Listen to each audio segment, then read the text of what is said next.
guys, magluluto tayo ng ginataang gabi o taro. Yan po. Ito po yung gabi taro.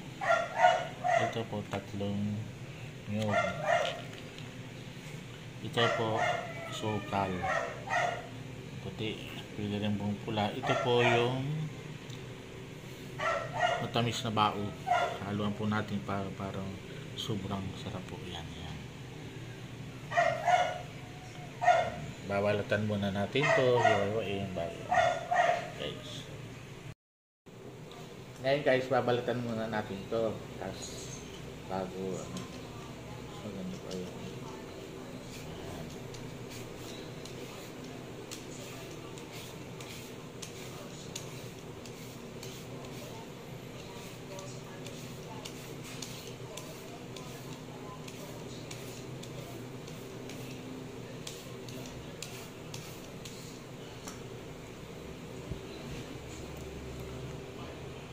Isasalang natin to. Lalagyan natin gata sa asukal para po matunaw na ito matamis na bao kahit itong gata. Sa 2 kilong sa dalawa kalahati kilo,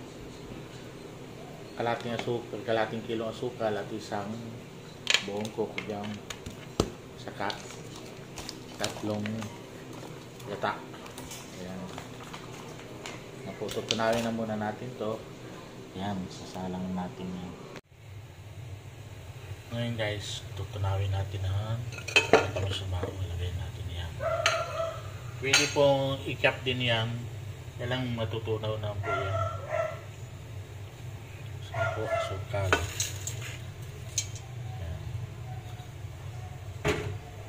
Dagdagan na lang na po natin pag medyo matawang. Lagyan na po natin na gata.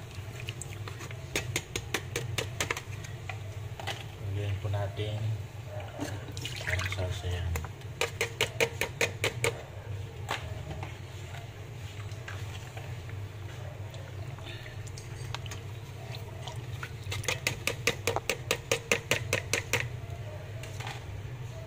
Kailan po natin matunaw yan. Pwede pong lagyan ng tubig din. Lagyan po natin ng kunting tubig yan. Nag-add po tayo ng tubig. Yan, para magsabaw po yan.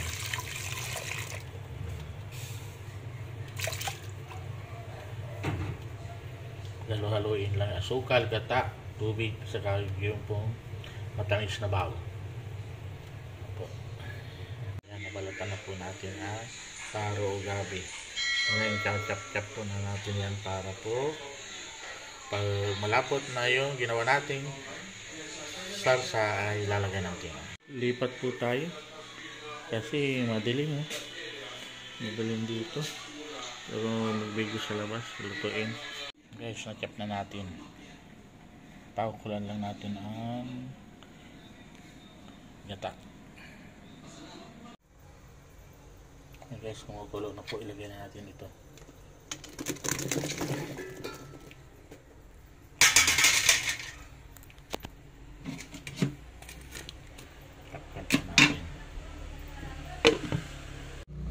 Guys, malapit na maluto. Ngayon guys, kung wala kayong matamis na bao, okay lang po asukal. Yun po yung option ko lang na nilagay ko ng matamis na bao kasi meron kaming matamis na bao. May asukal lang po ilalagay nyo. Kung wala kayong gata, matamis asukal lang po. Kahit ano pong asukal, pula o puti, kasya nyo po yan.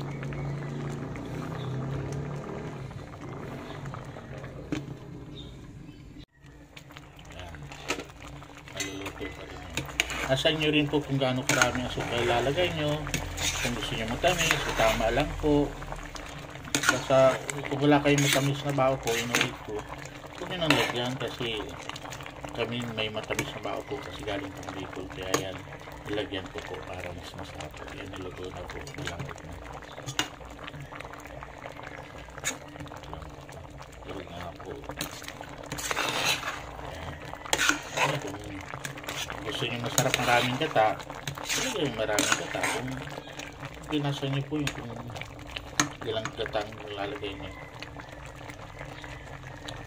Yes, ito lapot na po na sabaw. So sinasabi ko sa inyo, pag malapot ang sabaw, masarap po. Sabaw, sobrang lapot po.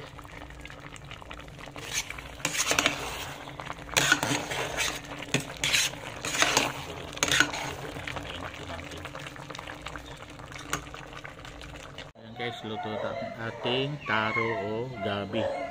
Laman ng gabi, yan o, sarap. Ayan.